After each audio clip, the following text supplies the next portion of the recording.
ভাৰতৰ এটা chicken neck আছে আৰু বাংলাদেশৰ দুটা চিকেন নেক আছে গতিকে আমাৰ এটা চিকেন নেকক বাংলাদেশে দিলে আমিতো দুটা চিকেন নেকক দিম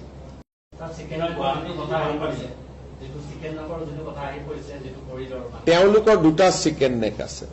আমাৰ ভাৰতৰ এটা চিকেন নেক আছে আৰু বাংলাদেশৰ দুটা চিকেন নেক আছে গতিকে আমাৰ এটা চিকেন নেকক বাংলাদেশে দিলে আমিতো দুটা চিকেন নেকক দিম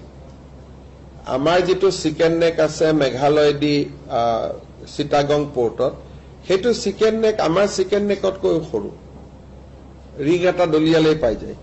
সেইকাৰণে এইবিলাক কোৱা কথা আমিও আমাৰ চিকেন নেকটোৰ কথা কৈ থাকো যাতে বিভিন্ন টানেল আদি বিভিন্ন আঁচনি ভাৰত চৰকাৰৰ পৰা আমি পাব পাৰো কিন্তু চিকেন নেকত হাত দিবৰ কাৰণে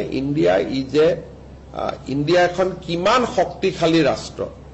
তাতো আপোনালোকে আন্দাজ অপাৰেশ্যন সিন্দুৰতে পাইছে বাকিটো মই নিউক্লিয়াৰ আদিলৈকে যাবই খোজা নাই